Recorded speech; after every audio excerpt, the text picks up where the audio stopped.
Lucas Mkaidze, judoka français des moins de 60 kg, a quitté sa Géorgie natale en 2008, à l'âge de 12 ans, à la suite de la Seconde Guerre d'Ossétie du Sud.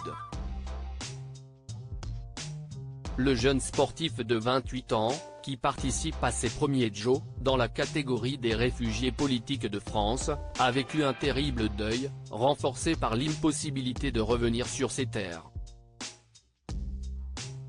Créée en 2016 pour les Jeux de Rio 2016, l'équipe olympique des réfugiés a fait son retour aux Jeux de Tokyo 2020, et a été reconduite pour ceux de Paris 2024 et de Dakar 2026 par le CIO.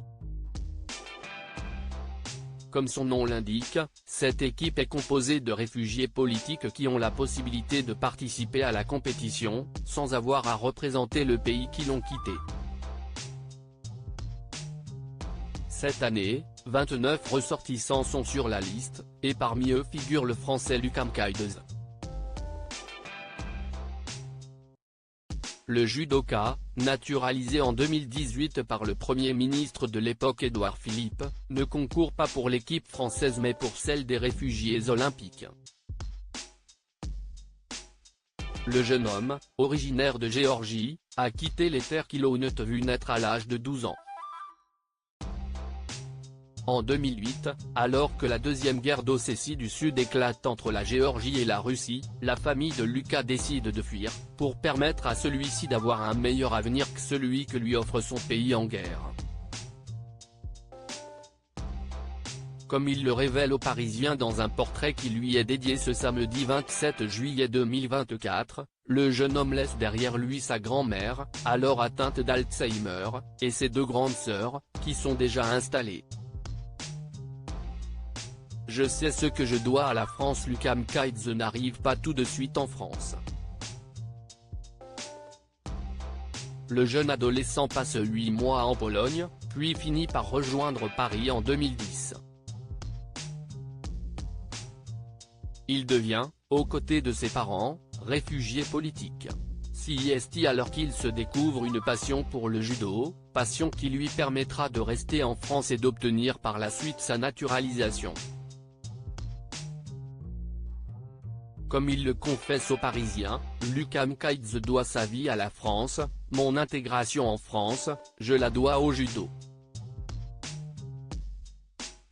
J'étais timide, je parlais mal le français, alors à l'école j'évitais de parler pour ne pas qu'on se moque de moi.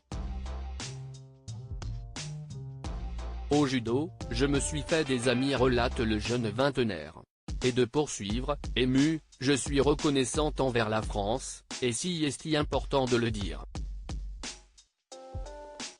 Je ne sais pas ce que serait ma vie si j'étais resté en Géorgie, mais je sais ce que je dois à la France.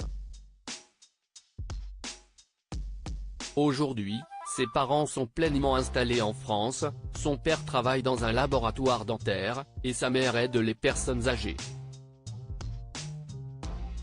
Mais cette intégration n'est pas faite sans difficulté. L'une des plus importantes qu'a rencontré Lucas Mkaidze est le deuil à distance qu'il a dû faire de sa grand-mère. Cette dernière est décédée en Géorgie 4 ans après son départ, en 2016, mais il n'a malheureusement pas pu aller la voir une dernière fois, étant à ce moment-là en situation irrégulière sur le sol français. Sa grand-mère est morte en 2016, il ne l'a jamais revue. Elle était atteinte de la maladie d'Alzheimer, on lui téléphonait, mais elle ne nous reconnaissait pas toujours. Quand elle est morte, étant donné qu'on était dans une situation irrégulière en France, on n'a pas pu aller à son enterrement, se rappelle le jeune homme. Pour arriver en France depuis la Pologne, Lucas Mkaidze révèle aujourd'hui que ses parents sont entrés en contact avec des passeurs, on n'obtenait pas de papier, on a fini par entrer en contact avec un passeur. On a eu la chance de tomber sur une très belle personne, qui nous a hébergés une nuit, avant de nous déposer à l'adresse que nous lui avions indiquée. Arrivé en France, le père de Lucas l'inscrit aussitôt dans un club de judo. Coïncidence, ce club de judo, c'était aussi celui d'un certain Teddy Riner, qui a allumé ce vendredi 26 juillet la vasque olympique aux côtés de Marie-Josée Pérec. La suite, on la connaît.